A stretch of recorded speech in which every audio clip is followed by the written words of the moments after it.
किसानों को बरगलाने की कोशिश की जा रही है, पर ये बिल्कुल कोरा झूठ है। किसान सारे एक हैं, एक थे, एक रहेंगे। क्योंकि सरकारें तो देखिए आती रहेंगी, जाती रहेंगी, आई यहाँ चली जाएंगी, ऐसा कुछ नहीं है। ये तो एक भ्रमजाल फैलाया जा रहा है। कोई भी वायदा अब तक पूरा नहीं हुआ है। ना गन्ने के मूल का 14 दिन भली 14 महीने में ही पैसा नहीं मिला। हमसे ब्याज जाता है, जो कृषि ऋण लेते हैं हमें ब्याज भी मिलना चाहिए, ना हमें ब्याज मिल रहा है ना मूल वापस मिल रहा है। बहुत ही बड़ी समस्याएं बन चुकी हैं, तब किसान जो है ये सड़कों पे उतरा है, नहीं तो किसान सड़कों पे नहीं आता जी। बस बात तो इतनी सी, और कोई बात है ही नहीं। इसको वापस ले लें, बात खत्म है जी, किसान खुश हैं। अभी नए सेशन का तो पता ही नहीं है, पिछले सेशनों का पैसा नहीं मिला किसानों को। और जो पलिया क्षेत्र है, तराई क्षेत्र है, इतना ज़्यादा परेशान है किसान वहाँ का। वहाँ के किसानों को आज अपने बच्चों की फीसें नहीं दे पा रहा है स्कूलों की। हम लोगों को पता है कि ये लड़ाई लंबी जाने वाली है। हम लोग पहले से ही इस चीज़ की तैयारी करके आए हुए हैं कि ये लड़ाई लंबी चलेगी, और जब तक चलेगी हम खड़े हैं तब तक। कि ये जो गवर्नमेंट है उसको ये समझ लेना चाहिए कि किसान पीछे हटने वाले नहीं हैं और हम लोग टलने वाले नहीं हैं। और मोदी जी एक बार हमारे डिस्ट्रिक्ट लखीमपुर में गए थे, तो उन्होंने एक बहुत बढ़िया बात कही थी कि मेरा उत्तर प्रदेश का लखीमपुर खीरी चीनी का कटोरा कहे जाना वाला लखीमपुर खीरी। और आज मुझे हंसी भी आ रही है और एक तरफ रोना भी आता है कि सर आज जिस जिले को आप चीनी का कटोरा कह के आए थे, वो कटोरा आज किसान लेके भीख मांग रहा है वहाँ का। जो नया काला कानून आया है किसानों के पक्ष में नहीं है। कहते हैं अंबानी अडानी इसमें राज करेंगे। तो मोदी को अंबानी अडानी चुन करके लाए थे कि आप चुन कर लाए थे?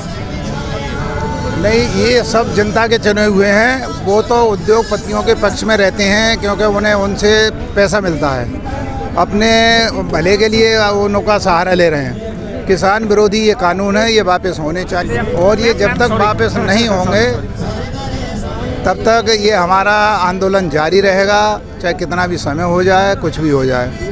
उनका कोई भी वायदा अब तक पूरा नहीं हुआ है। ना गन्ने के मूल का 14 दिन भली 14 महीने में ही पैसा नहीं मिला।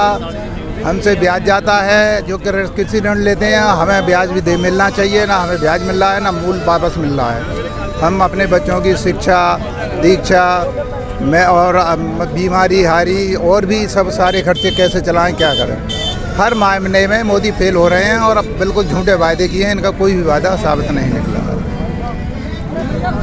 तो देश की 65% से 70% आबादी जो कृषि पर आधारित है आज संघर्ष कर रही है। जब देश स्वतंत्र हुआ था तब सभी को ये उम्मीद थी कि उनके अपने व्यवसाय, अपने उद्योग धंधे वो स्वतंत्र रूप से इस स्वतंत्र राष्ट्र में लगा सकेंगे और उनको भविष्य में अपने सभी के ज़रूरतों के लिए किसी पर भी निर्भर नहीं रहना पड़ेगा। लेकिन आज बड़ा सवाल है केवल 70 वर्षों में ही कि सरकार और जनता के बीच सामंजस्य स्थापित नहीं हो रहा है। जब जनता कोशिश करती है तो सरकार पीछे हटती है। यहाँ सरकार जब कोशिश कर रही है, पहल कर रही है, तो किसान बात सुनने को तैयार नहीं है। आप कहाँ से हैं? मैम मैं शाहजहाँपुर उत्तर प्रदेश से आया हूँ जी। और आपका नाम? मेरा नाम गुरप्रीत सिंह है। गुरप्रीत जी, ये बताएं कि लगातार किसान संघर्ष कर रहे हैं, लेकिन बार बार सवाल उठ रहा है अखंडता पर कि किसान एकजुट नहीं है। नहीं मैम, ऐसा कुछ नहीं है। किसानों को बरगलाने की कोशिश की जा रही है, पर ये बिल्कुल कोरा झूठ है।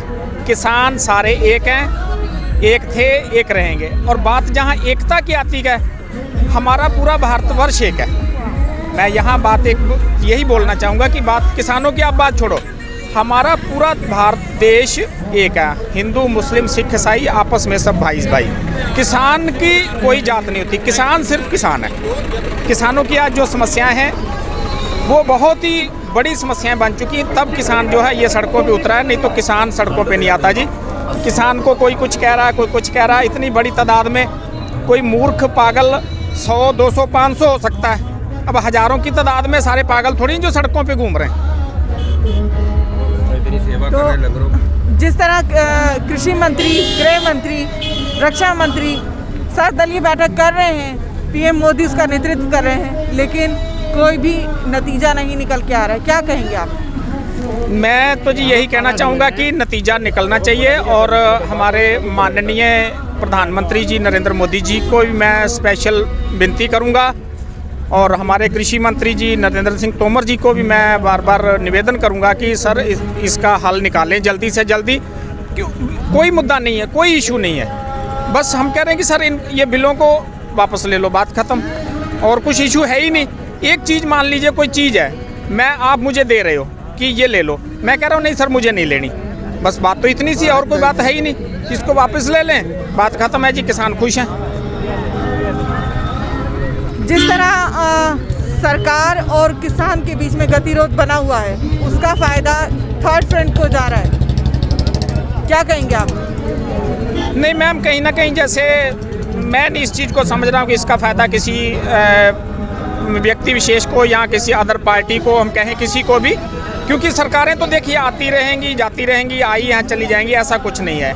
ये तो एक भ्रमजाल फैलाया जा रहा है, ऐसा कुछ नहीं है, किसी इसका बेनिफिट किसी को नहीं जा रहा, क्योंकि ये सिर्फ किसान है।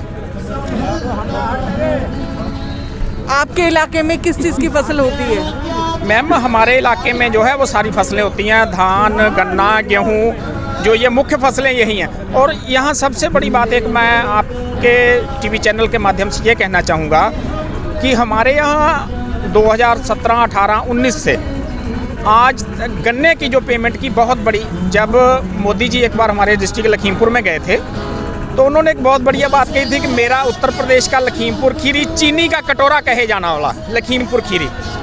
और आज मुझे हंसी भी आ रही है और एक तरफ रोना भी आता है कि सर आज जिस ज़िले को आप चीनी का कटोरा कह के आए थे, वो कटोरा आज किसान लेके भीख मांग रहा है वहाँ का।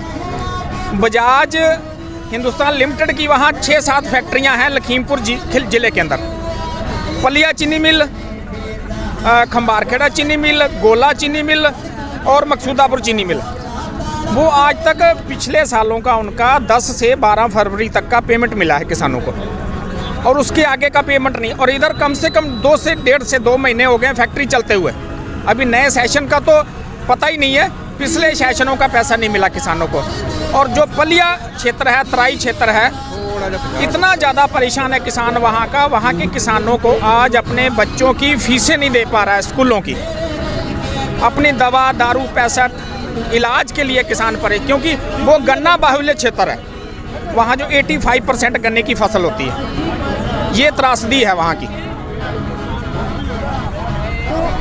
देश में मुख्य रूप से चीनी का कटोरा कहे जाने वाला उत्तराखंड का वो विशेष खंड लखीमपुर खीरी अपने मिठास के लिए और अपने क्षेत्र की विशेषता के लिए पूरे विश्व में और देश भर में जाना जाता है। आपको बता दें कि उत्तर प्रदेश में जिस तरह से लगातार किसान अपने बकाये को लेकर के मिल मालिकों से एक संघर्ष और एक लंबी लड़ाई लड़ता आया है, उसके बावजूद भी आज तक उसको पूरा बकाया नहीं मिला है। यहाँ पर किसानों के साथ में बातचीत करते हुए ये जानने का प्रयास करेंगे कि आगे की रणनीति क्या होगी। इसमें अगर कानून वापस नहीं जाता है तो आप लोगों की रणनीति क्या होगी? नहीं मैम, कानून वापस अगर नहीं होता है तो किसानों की लड़ाई लंबी है, बस इतना ही कहना चाहेंगे। हाँ जी, आप क्या कहेंगे इस लंबी लड़ाई में? क्या हम लोग 6 महीने से ज़्यादा का राशन लाके ऑलरेडी 6 महीने से ज़्यादा का राशन लाए हुए हैं। सो हम लोगों को पता है कि ये लड़ाई लंबी जाने वाली है। हम लोग पहले से ही इस चीज़ की तैयारी करके आए हुए हैं कि ये लड़ाई लंबी चलेगी और जब तक चलेगी हम खड़े हैं तब तक। आप क्या संदेश देना चाहेंगे? मैं संदेश ये देना चाहूँगा कि ये जो गवर्नमेंट है उसको ये समझ लेना चाहिए कि किसान पीछे हटने वाले नहीं हैं और हम लोग टलने वाले नहीं हैं। अगर हम लोग बॉर्डर पे जाके लड़ाई कर सकते हैं, अपने देश के लिए अन्न उगा सकते हैं खेतीबाड़ी करके, तो अगर ऐसे आंदोलन करने की ज़रूरत पड़ती है तो हम कभी भी पीछे नहीं हटेंगे। हम लोग फॉरवर्ड हैं और लड़ाई करते रहेंगे। तो इसका प्रभाव आपके जीवन पर क्या आएगा? इसका प्रभाव आएगा, क्यों नहीं आएगा। अब हम इतने टाइम से अपना इतना समय निकाल के अभी हमने गेहूं बोई हुई है, तो गेहूं की फसल को टेक केयर की ज़रूरत है, खाद देने वाली है, पानी देने वाला है, तो वो जितना भी हमारी जो नुकसान हो रहा है वो सबका हमारी फसल के ऊपर उसका नुकसान हो रहा है। और ये गवर्नमेंट को समझ लेना चाहिए कि वो देश का नुकसान हो रहा है, हमारा नुकसान नहीं हो रहा। वो इकॉनमी डाउन चली जाएगी, उससे आगे ही हमारा GDP कितना डाउन आ गया हुआ बाकी कंट्रीज से, अगर आप देखें इंडेक्स देखें तो। बात तो पूरी तरह से सटीक है कि लगातार जो आर्थिक फैसले बड़े लिए जा रहे हैं, पिछले 2020 में जिस तरह से लॉकडाउन हुआ और उसके दुष्परिणाम अर्थव्यवस्था के ऊपर दिखाई दिए, जीडीपी -23% पीछे चली गई है। तो विश्व के सामने एक भारी संकट है जिसमें इंडिया आज भी संघर्ष कर रहा है। लगातार जनता अपने हकों को लेकर के सरकार के साथ में बातचीत कर रही है, लेकिन सारी ही बातचीत बेनतीजा साबित हो रही है। फिलहाल दिल्ली गाजीपुर बॉर्डर से मैं असमा दी कंटाप के लिए धन्यवाद।